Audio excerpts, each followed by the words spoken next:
यार कभी तुम सेल खरीदने गए हो, दुकानदार से क्या बोलते हो, मुझे 10 वोल्ट का सेल दे दो, मुझे 20 वोल्ट का सेल दे दो। कभी ये सोचा है कि ये जो सेल का वोल्टेज है या ईएमएफ जिसे आप बोलते हो वो किस तरह से कैलकुलेट करते हैं? नहीं आता? चलिए सीखते हैं।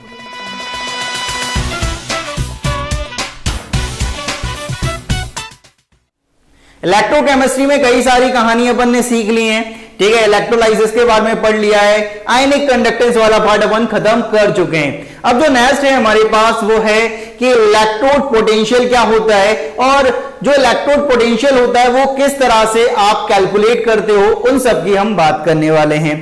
तो सबसे पहला ये पॉइंट आता है कि एक्चुअल में इलेक्ट्रोड पोटेंशियल होता क्या है यार। कि आप बोलते हो कि इस इलेक्ट्रोड का रिडक्शन पोटेंशियल इतना है, इस इलेक्ट्रोड का ऑक्सीडेशन पोटेंशियल इतना है, हाइड्रोजन इलेक्ट्रोड का रिडक्शन पोटेंशियल 0 है, ऑक्सीडेशन पोटेंशियल 0 है स्टैंडर्ड कंडीशन पर। तो एक्चुअल मीनिंग क्या होता है, चलिए समझते हैं। तो आज का सबसे पहला टॉपिक जो हमारे पास आ रहा है वो है भाई हमारा इलेक्ट्रोड पोटेंशियल। कि इलेक्ट्रोड पोटेंशियल होता क्या है, कि ऐसा डिफाइन अपन इसे इस तरह से कर सकते हैं, जब एक मेटल रोड को उसके सॉल्ट सॉल्यूशन में डिप करा जाता है तो ड्यू टू चार्ज सेपरेशन एक पोटेंशियल जनरेट होता है। चार्ज सेपरेशन किस किस के बीच में? मेटल रोड एंड सॉल्यूशन के बीच में। तो जो चार्ज सेपरेशन हुआ उसकी वजह से एक पोटेंशियल जनरेट हुआ, उस पोटेंशियल को आपने क्या नाम दिया? Electrode potential. कोई आपसे पूछे कि इलेक्ट्रोड पोटेंशियल क्या, तो आप बोलोगे उसे जब एक मेटल रोड को उसके सॉल्ट सॉल्यूशन में डिप करते हैं जिसमें उसका खुद का आयन होता है, तो चार्ज सेपरेशन के कारण एक पोटेंशियल वहां पर निकलता है। उस पोटेंशियल को आप क्या बोलते हो? Electrode potential. When a metal road is dipped in salt solution, important क्या है? इंपॉर्टेंट है कंटेनिंग इट्स ओन आयन। जब उस सॉल्यूशन में उसका आयन होना चाहिए तो चार्ज सेपरेशन के कारण एक पोटेंशियल जनरेट हुआ, उस पोटेंशियल को तुमने क्या बोला कि भाई ये तो इलेक्ट्रोड पोटेंशियल है। अब इलेक्ट्रोड पोटेंशियल जो होता है वो दो टाइप का होता है, या तो चार्ज ऑक्सीडेशन के कारण होता है या रिडक्शन के कारण आता है। तो आपका इलेक्ट्रोड पोटेंशियल भी दो टाइप का यार। एक आपके पास है ऑक्सीडेशन पोटेंशियल। ऑक्सीडेशन पोटेंशियल मतलब कि अगर इलेक्ट्रोड पोटेंशियल ऑक्सीडेशन के कारण आ रहा है तो उसे आपने क्या नाम दे दिया? उसे नाम दे दिया आपने ऑक्सीडेशन पोटेंशियल। अगर आपका जो इलेक्ट्रोड पोटेंशियल है वो रिडक्शन के कारण आए तो उसे नाम क्या दोगे भाई? बड़ा सिंपल है। अब ऑक्सीडेशन के कारण आ रहा था ऑक्सीडेशन पोटेंशियल, रिडक्शन के कारण आ रहा है तो क्या बोल देंगे? Reduction potential. अब बात आती है कि रोड है भाई जिस पर ऑक्सीडेशन हो रहा है, उस पर रिडक्शन हो रहा है, तो अब इलेक्ट्रोड को स्पेसिफाई भी तो करना पड़ेगा कि कौन सी इलेक्ट्रोड पर ऑक्सीडेशन होगा, कौन सी इलेक्ट्रोड पर रिडक्शन होगा। तो इलेक्ट्रोड की बात करते हैं कि इलेक्ट्रोड कितने टाइप की होती हैं यार। कि इलेक्ट्रोड की बात करें तो इलेक्ट्रोड हमारे पास दो टाइप की आती हैं। ऐसे इलेक्ट्रोड जिस पर ऑक्सीडेशन हो उस इलेक्ट्रोड को क्या नाम दोगे? एनोड। ऐसी इलेक्ट्रोड जिस पर रिडक्शन हो उस इलेक्ट्रोड को क्या नाम दोगे? कैथोड। तो अभी तक की कहानी क्या सीखी? देखो पूरे जो लेक्चर है उसे दिमाग में चलाना बहुत जरूरी है। पढ़ना अलग बात होती है, दिमाग में रखना अलग बात होती है, ठीक है। तो जो भी लेक्चर चल रहा है उसको दिमाग में किस तरह से रखोगे? तो पहली चीज क्या पड़ेगी? इलेक्ट्रोड पोटेंशियल क्या होता है कि इलेक्ट्रोड पोटेंशियल चार्ज सेपरेशन के कारण आता है। तो अब चार्ज सेपरेशन या तो ऑक्सीडेशन भी हो सकता है और रिडक्शन के कारण भी आ सकता है। अगर ऑक्सीडेशन के कारण आ रहा है तो उसे ऑक्सीडेशन पोटेंशियल, रिडक्शन के कारण आ रहा है रिडक्शन पोटेंशियल। अब ऐसी इलेक्ट्रोड जिस पर ऑक्सीडेशन हो उसे क्या बोलोगे? एनोड। ऐसे इलेक्ट्रोड जिस पर रिडक्शन हो उसे क्या बोलोगे? कैथोड। याद रखना है हमेशा चार्ज के बेसिस पर मत देखो इलेक्ट्रोड को। इलेक्ट्रोड को नाम दिया है ऑक्सीडेशन और रिडक्शन के कारण कि ऑक्सीडेशन हो रहा है तो एनोड, रिडक्शन हो रहा है क्या बोल दिया? कैथोड। अब बात करते हैं कि जो calculation of EMF of cell, की जो सेल का ईएमएफ होता है वो आप किस तरह से कैलकुलेट करते हो? Calculation of EMF of cell. EMF क्या होता है? Maximum potential difference between two electrode. दो इलेक्ट्रोड के बीच में कितना मैक्सिमम पोटेंशियल डिफरेंस है वही उसका क्या हो जाएगा? ईएमएफ। ये ध्यान रखेंगे। अब बात करते हैं कि ईएमएफ ऑफ सेल किस तरह से कैलकुलेट कर सकते हैं। तो सबसे पहला फॉर्मूला, मुझे एक बात बताओ, अभी अभी आपने पढ़ा कि ऑक्सीडेशन किस इलेक्ट्रोड पर होता है? एनोड पर। रिडक्शन किस पर होता है? कैथोड पर। अब यहां पर अगर आपको ये ऑफ द सेल कैलकुलेट करना है तो आपको क्या करना पड़ेगा, आपको रिडक्शन पोटेंशियल ऑफ कैथोड को ऐड करना पड़ेगा ऑक्सीडेशन पोटेंशियल ऑफ एनोड के साथ। याद पता चल रहा है कि रिडक्शन पोटेंशियल कैथोड का और ऑक्सीडेशन पोटेंशियल एनोड का, दोनों का ऐड करो, ईएमएफ ऑफ सेल निकल जाएगा। अब दूसरी बात आती है कि ये सिर्फ सिंगल ही फॉर्मूला है क्या, इससे अलग भी फॉर्मूला बनाए जा सकते हैं? कई सारे फॉर्मूले आप निकाल सकते हो, जैसे कि अगर आपको ईएमएफ ऑफ सेल कैलकुलेट करना है तो आप ऐसा भी ले सकते हो कि oxidation potential of anode, oxidation potential of anode minus oxidation potential of cathode. एक बात आती है कि यहां पर ये जो माइनस साइन है वो क्यों आया यार, कि ये जो हमारा कैथोड था यार, ठीक है, कैथोड होता है उस पर तो रिडक्शन होता है। अगर आप यहां पर ऑक्सीडेशन ले रहे हो तो आपको क्या करना पड़ेगा, माइनस साइन लगाना पड़ेगा कि नहीं लगाना पड़ेगा यार। तो यहां पर कैथोड का नेचर क्या है कि कैथोड का नेचर तो यही है कि उस पर रिडक्शन होना चाहिए। आप अगर ऑक्सीडेशन ले रहे हो तो माइनस लगाना पड़ेगा मेरे दोस्त, ये बात ध्यान रखेंगे। अब रिडक्शन पोटेंशियल के टर्म में भी आप देख सकते हो, ऐसा जरूरी नहीं है, ठीक है, आप ऑक्सीडेशन पोटेंशियल के टर्म में ही नापो, ये जरूरी बात नहीं है। आप रिडक्शन के टर्म में भी नाप सकते हो। किस तरह से कि अगर आपको ईएमएफ ऑफ सेल कैलकुलेट करना है तो reduction potential of cathode minus reduction potential of anode. Anode को रिडक्शन पोटेंशियल क्यों माइनस करा, अभी अभी देखा ना यार कि जो एनोड होता है उस पर तो ऑक्सीडेशन होता है, अगर आप रिडक्शन लिख रहे हो तो माइनस साइन तुम्हें लगाना पड़ेगा, इस बात का ध्यान रखेंगे। तो सिंपल, अभी तक जो ईएमएफ ऑफ सेल को किस तरह से कैलकुलेट करेंगे उसका सिंपल सा मतलब है कि कैथोड का रिडक्शन पोटेंशियल और एनोड का ऑक्सीडेशन पोटेंशियल, इन दोनों को ऐड कर दो, आपका ईएमएफ ऑफ सेल आ जाएगा। अब एक होता है स्टैंडर्ड ईएमएफ ऑफ सेल का, भी आपने देखा होगा भाई कि कहीं कहीं रिएक्शन, कई सारे क्वेश्चन में ई नोड लिखा होता है, ठीक है, ई नोड लिखा होता है, E node of the cell. इसका मतलब होता है यार ये स्टैंडर्ड है। अब स्टैंडर्ड निकालना है तो निकालने का तरीका तो वही रहेगा कि reduction potential of cathode, standard reduction potential of cathode minus standard reduction potential of anode. इसे आप ऑक्सीडेशन पोटेंशियल के टर्म में भी लिख सकते हो और ऑक्सीडेशन रिडक्शन के टर्म में भी लिख सकते हो यार, कि अगर आपको लिखना पड़े E node of the cell oxidation potential के टर्म में तो इसका आंसर क्या होगा, आप लिखोगे कि E node oxidation potential of anode minus E node oxidation potential of cathode. कोई कहे कि मुझे तो ऑक्सीडेशन भी लाना है रिडक्शन भी लाना है, लाओ भाई। किस तरह से कि E node of the cell equal to E node oxidation potential of anode plus E node reduction potential of cathode. याद रखना है एनोड का ऑक्सीडेशन पोटेंशियल और कैथोड का रिडक्शन पोटेंशियल, इन दोनों को ऐड कर दोगे आपका ईएमएफ ऑफ सेल आ जाएगा। अब एक बात समझ नहीं आई कि ये स्टैंडर्ड का क्या लॉजिक है यार। स्टैंडर्ड जब बनाया जाता है तो कुछ चीजों को फिक्स करा जाता है यार, ठीक है।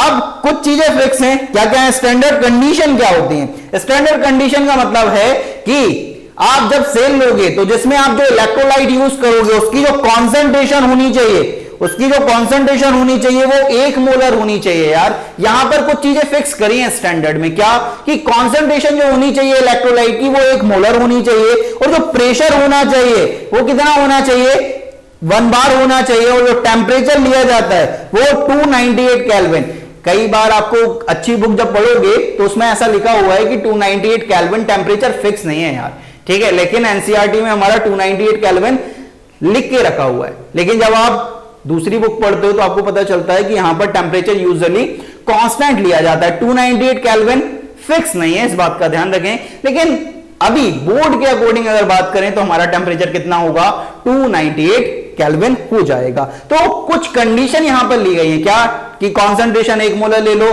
प्रेशर 1 बार ले लो और टेम्परेचर कितना ले लो, 298 केल्विन। इन कंडीशन पर जो आपका ईएमएफ निकलेगा उस ईएमएफ को आप क्या बोल दोगे कि ये स्टैंडर्ड ईएमएफ है भाई सेल का, ठीक है। तो स्टैंडर्ड निकाला है तो क्या करा है भाई, कुछ चीजों को फिक्स करा है, उन चीजों को रखकर सेल का ईएमएफ निकाला। जो ईएमएफ निकला उसे क्या बोल दिया कि ये स्टैंडर्ड है ईएमएफ सेल का, ठीक है। अब यहां पर जैसे कि समझो कि ई नोड Zn से Zn+2 जाने के लिए, Zn से Zn+2 जाने के लिए, जब Zn से Zn+2 जा रहा है, Zn से Zn+2 जा रहा है तो Zn का क्या हो रहा है, ऑक्सीडेशन हो रहा है। तो यहां पर इसका ई नोड गिवन है आपको 0.76 वोल्ट।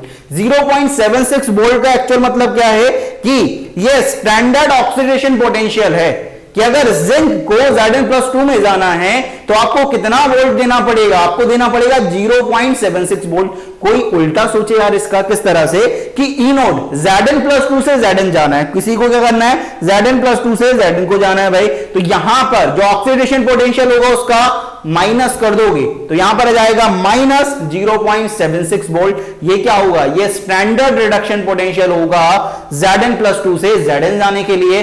और स्टैंडर्ड ऑक्सीडेशन पोटेंशियल कितना था, Zn से Zn+2 जाने के लिए कितना आया था, 0.76 वोल्ट। तो एक्चुअल में यहां से क्या निकल रहा है, यहां से एक चीज देखने को मिल रही है, अभी अभी अपन ने सीखा कि जो ऑक्सीडेशन पोटेंशियल होता है वो तो माइनस ऑफ रिडक्शन पोटेंशियल होता है इलेक्ट्रोड के लिए, कि अपन ऐसा लिख सकते हैं यार, यहां से हमारे पास एक पॉइंट आएगा। क्या पॉइंट है कि जो हमारा ऑक्सीडेशन पोटेंशियल है, जो हमारा ऑक्सीडेशन पोटेंशियल है इलेक्ट्रोड का, वो माइनस ऑफ रिडक्शन पोटेंशियल है। ये ध्यान रखेंगे, माइनस ऑफ रिडक्शन पोटेंशियल। तो ऑक्सीडेशन पोटेंशियल एक इलेक्ट्रोड के लिए और रिडक्शन पोटेंशियल की वैल्यू बराबर है, लेकिन साइन क्या हो जाता है, अलग अलग हो जाता है, अपोजिट हो जाता है। इस बात का ध्यान रखेंगे।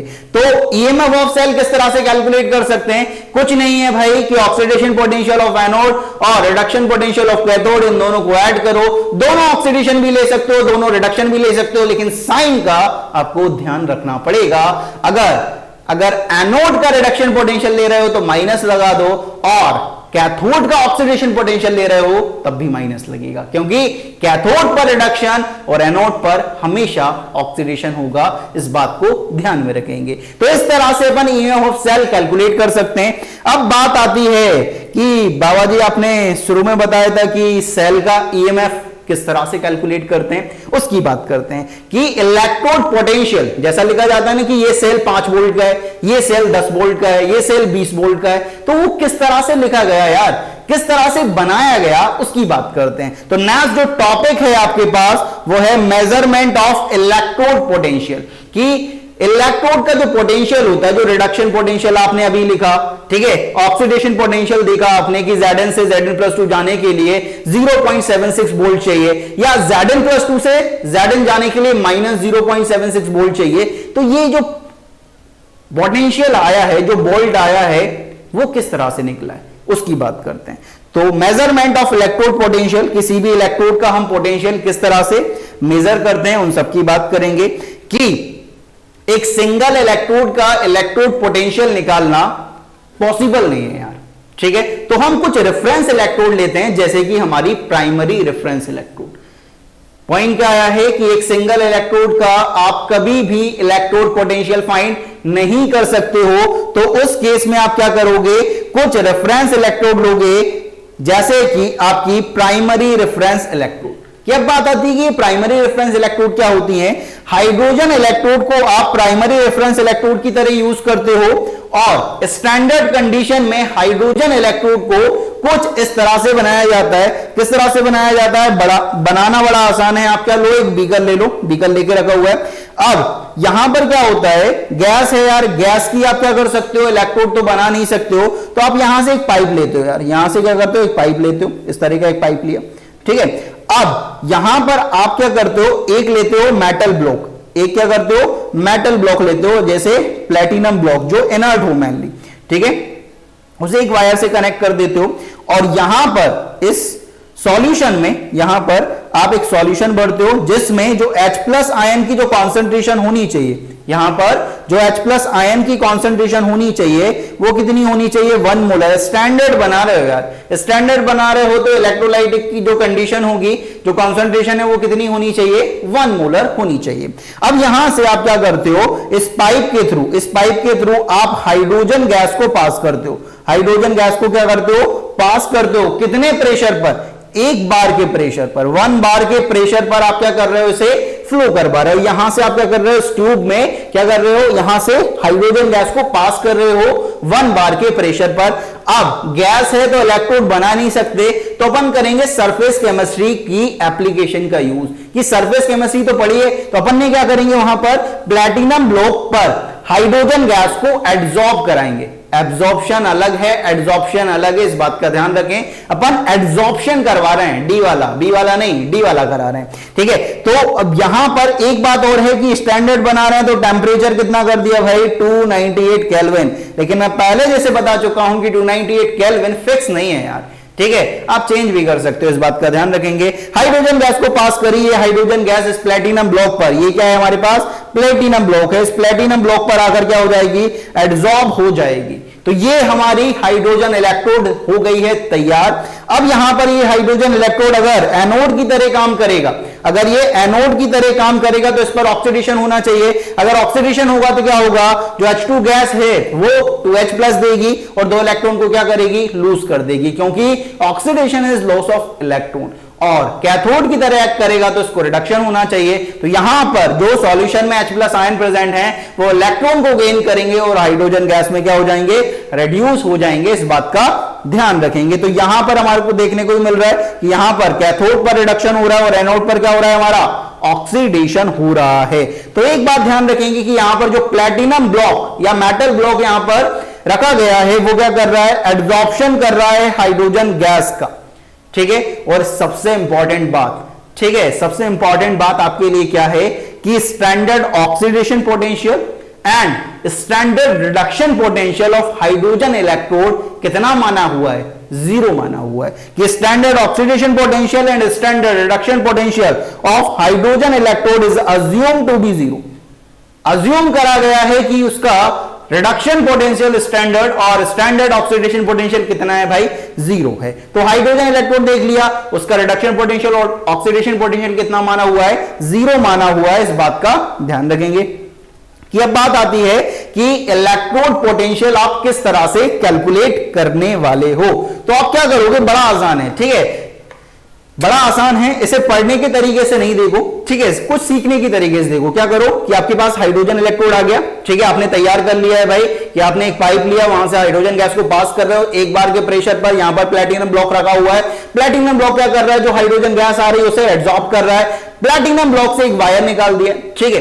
अब सपोज कि आपके पास एक जिंक इलेक्ट्रोड है, आप ये चाह रहे हो कि इस जिंक इलेक्ट्रोड का आपको पोटेंशियल पता चले कि इसका रिडक्शन पोटेंशियल क्या है या ऑक्सीडेशन पोटेंशियल क्या है। तो आप क्या करोगे, एक सेल तैयार करोगे, गैल्वेनिक सेल तैयार करोगे with the help of 2 electrode. पहली इलेक्ट्रोड होगी आपके पास primary reference electrode, that is hydrogen electrode, और दूसरी इलेक्ट्रोड वो इलेक्ट्रोड होगी जिसका आप क्या करना चाह रहे हो, इलेक्ट्रोड पोटेंशियल फाइंड करना चाह रहे हो कि इसका ऑक्सीडेशन पोटेंशियल कितना होगा भाई, या इसका रिडक्शन पोटेंशियल कितना होगा, ये मुझे पता करना है। तो आपने एक सेल तैयार करा है 2 इलेक्ट्रोड की मदद से, एक आपका हाइड्रोजन इलेक्ट्रोड और दूसरा आपका क्या, जिस इलेक्ट्रोड का आपको पोटेंशियल कैलकुलेट करना है। सपोज मेरे को जिंक का कैलकुलेट करना है कि भाई जिंक का पोटेंशियल कितना होता है, इलेक्ट्रोड पोटेंशियल। तो मैं क्या करूंगा, एक व्हीकल लूंगा, उसमें जिंक इलेक्ट्रोड डालूंगा और एक इलेक्ट्रोलाइट डालूंगा जिसमें जिंक का क्या होना चाहिए, आयन होना चाहिए, जैसे कि ZnSO4 डाल सकता हूं, इलेक्ट्रोलाइटिक सॉल्यूशन एक्वस, ठीक है। अब यहां पर एक हाइड्रोजन इलेक्ट्रोड लिया, अब इन दोनों को मैंने कनेक्ट कर दिया थ्रू ए वायर और एक गैल्वेनोमीटर लगा दिया और बीच में इनका सर्किट कंप्लीट करने के लिए एक यू शेप ग्लास ट्यूब लगाया हुआ है। इस यू शेप ग्लास ट्यूब को आप क्या बोल रहे हो, इस यू शेप ग्लास ट्यूब को आप बोल रहे हो क्या, ये सॉल्ट ब्रिज है यार आपका, ये क्या है आपका, सॉल्ट ब्रिज है। अब यहां पर एक बात को अभी थोड़ा सा समझना कि यहां पर जो जिंक है वो एनोड की तरह काम करती है और जो आपकी हाइड्रोजन इलेक्ट्रोड है वो कैथोड की तरह काम करती है। ये एनोड की तरह काम करेगा या कैथोड की तरह काम करेगा, ये जो कॉन्सेप्ट है, ये जो लॉजिक है वो अपन आगे जाके सीखेंगे। लेकिन अभी के लिए इतना मान लो कि यहां पर जिंक जो है वो एज अ एनोड काम कर रहा है और हाइड्रोजन जो है इलेक्ट्रोड जो है वो एज अ कैथोड काम कर रहा है। अगर एनोड तरह काम कर रहा है तो इसका ऑक्सीडेशन होगा और कैथोड की तरह काम कर रहा है हाइड्रोजन तो उसका क्या होगा, रिडक्शन होगा। तो अगर आपको ईएमएफ ऑफ सेल कैलकुलेट करना है स्टैंडर्ड, तो आप क्या करोगे, E naught of the cell equal to E naught reduction potential of किसका, कैथोड का, minus reduction potential of anode. और एक बात अभी अभी आपने सीखी कि हाइड्रोजन इलेक्ट्रोड का स्टैंडर्ड ऑक्सीडेशन पोटेंशियल और स्टैंडर्ड रिडक्शन पोटेंशियल कितना माना हुआ है, 0 माना हुआ है। तो इसकी जगह पर आप क्या पुट करोगे, 0 minus standard reduction potential of anode. और एक खास बात यह आती है कि जैसे ही आप सेल तैयार करते हो तो तो with the help of potentiometer wire, आपने फिजिक्स में पढ़ा होगा, फिजिक्स बाबा ने पढ़ाया होगा भाई, ठीक है। जब आप इलेक्ट्रिसिटी वाला चैप्टर पढ़ते हो तो जो डिवाइसेस आती हैं आपके पास, वहां पर आपने पोटेंशियोमीटर पढ़ा होता है। तो पोटेंशियोमीटर वायर की मदद से ये जो आपने सेल कंस्ट्रक्ट किया है उसका ईएमएफ आप फाइंड कर लेते हो। तो सपोज कि पोटेंशियोमीटर वायर की मदद से जो स्टैंडर्ड ईएमएफ आया इस सेल का वो कितना आया 0.76 वोल्ट। अब आपका रिडक्शन पोटेंशियल कितना है भाई इलेक्ट्रोड का 0, minus reduction potential of anode कितना आ गया भाई माइनस 0.76 के बराबर। तो यहां से अपन ने निकाल लिया कि standard reduction potential of cathode कितना है माइनस 0.76 वोल्ट। अब रिडक्शन पोटेंशियल का मतलब क्या है? रिडक्शन पोटेंशियल का मतलब है जब Zn+2 से Zn में जाएगा, Zn+2 जब Zn में जाएगा तो आपको कितने पोटेंशियल की जरूरत पड़ेगी? आपको जरूरत पड़ेगी माइनस 0.76 वोल्ट की। उल्टा सोचें कि ऑक्सीडेशन, अभी पढ़ा था क्या कि ऑक्सीडेशन पोटेंशियल और रिडक्शन पोटेंशियल तो एक दूसरे के अपोजिट होते हैं, माइनस साइन लग जाता है। तो यहां पर अगर Zn से Zn+2 के लिए कैलकुलेट करें, ये क्या हो जाएगा? ऑक्सीडेशन पोटेंशियल हो जाएगा Zn से Zn+2 जाने के लिए वो कितना होगा? वो होगा प्लस 0.76 वोल्ट। तो आपने क्या करा? आपने एक सेल कंस्ट्रक्ट किया दो रोड की मदद से, एक हाइड्रोजन इलेक्ट्रोड और दूसरा क्या आपकी जिस इलेक्ट्रोड का आपको पोटेंशियल कैलकुलेट करना है, और with the help of potentiometer wire इस सेल का ईएमएफ कैलकुलेट करा। रिडक्शन या ऑक्सीडेशन पोटेंशियल हाइड्रोजन इलेक्ट्रोड का 0 मान लो तो आपके पास ऑक्सीडेशन पोटेंशियल रिडक्शन पोटेंशियल आप जो भी आप इलेक्ट्रोड ले रहे हो उसका आ जाएगा। तो इस तरह से आप क्या कर सकते हो? अलग अलग एलिमेंट के लिए रिडक्शन या ऑक्सीडेशन पोटेंशियल क्या कर सकते हो? फाइंड कर सकते हो। और इसी तरीके से कई सारे साइंटिस्ट आए भाई, इसी तरीके से क्या करा, अलग अलग एलिमेंट का इलेक्ट्रोड पोटेंशियल उन्होंने फाइंड करा और एक सीरीज में अरेंज कर दिया ऑफ रिडक्शन पोटेंशियल या ऑक्सीडेशन पोटेंशियल। उस सीरीज को आप क्या नाम देते हो? Electrochemical series. Electrochemical series basically कुछ नहीं है, क्या है कि इलेक्ट्रोड के पोटेंशियल वहां पर आपको एक गिवन होते हैं, उनकी वैल्यू गिवन होती है। आप क्या करते हो? इंक्रीजिंग ऑर्डर में आपने अरेंज कर दिया, आप डिक्रीजिंग में भी कर सकते हो, कोई ऐसा हार्ड एंड फर्स्ट रूल नहीं है कि भाई कि डिक्रीजिंग में नहीं होगा या इंक्रीजिंग में ही करना पड़ेगा ना। आप इंक्रीजिंग में भी कर सकते हो, डिक्रीजिंग में भी कर सकते हो। तो अपन यहां पर जो करेंगे अपन इंक्रीजिंग में करेंगे ऑफ रिडक्शन पोटेंशियल, तो वो क्या हो जाएगी आपकी इलेक्ट्रोकेमिकल सीरीज। तो आज का जो वीडियो है, ठीक है, आज का जो लेक्चर है उसमें अपन ने क्या क्या सीखा? अपन ने सबसे पहले क्या सीखा कि इलेक्ट्रोड पोटेंशियल होता क्या है यार, कि इलेक्ट्रोड पोटेंशियल चार्ज सेपरेशन के कारण आ रहा है, और चार्ज सेपरेशन ऑक्सीडेशन के कारण भी आ सकता है, रिडक्शन के भी कारण आ रहा है। अगर ऑक्सीडेशन के कारण आ रहा है तो उस पोटेंशियल को ऑक्सीडेशन पोटेंशियल कह दिया, रिडक्शन के कारण आ रहा है तो उस पोटेंशियल को रिडक्शन पोटेंशियल कह दिया। अब रोड की बारी आई, इलेक्ट्रोड की बारी आई कि जिस पर ऑक्सीडेशन होगा उसे एनोड, जिस पर रिडक्शन होगा उसे कैथोड। अब बात करते हैं कि ईएमओ ऑफ सेल किस तरह से कैलकुलेट कर सकते हैं, तो उसके फॉर्मूले देखे, और फिर आया कि ये जो इलेक्ट्रोड पोटेंशियल आप निकाल रहे हो वो आप किस तरह से निकाल सकते हो। बड़ा आसान है, एक गैल्वेनिक सेल को कंस्ट्रक्ट करेंगे, हाइड्रोजन इलेक्ट्रोड और जिस इलेक्ट्रोड का आपको पोटेंशियल कैलकुलेट करना है, and with the help of potentiometer wire उस सेल का आप ईएमएफ फाइंड करोगे, तो आपके पास जो इलेक्ट्रोड ली है उसका आपके पास ऑक्सीडेशन पोटेंशियल या रिडक्शन पोटेंशियल आ जाएगा, और जो भी आएगा उसे आप एक सीरीज में अरेंज कर दोगे इन इंक्रीजिंग ऑर्डर और decreasing order of reduction potential और ऑक्सीडेशन पोटेंशियल। उस सीरीज को क्या नाम दिया आपने? Electrochemical series. ये पूरी समरी है आज के लेक्चर की। तो इतना सारा अपन सीख चुके हैं आज के वीडियो में। नेक्स्ट जो बात करेंगे वो करेंगे अपन इलेक्ट्रोकेमिकल सीरीज पर, लेकिन वो बात करने वाले हैं अपन नेक्स्ट वीडियो में। तो इस वीडियो में बाबा जी की तरफ से इतना ही, और भाई आपको ज्यादा चाहिए hand written note, sample paper, live classes, तो आपको 12 प्रो पर आना पड़ेगा। बाबा गैंग ऐप डाउनलोड करो, 12 प्रो पर आओ, बहुत कुछ वहां पर नया मिलने वाला है। तो इस वीडियो में बाबा जी की तरफ से इतना ही, मिलते हैं नेक्स्ट वीडियो में। जय हो।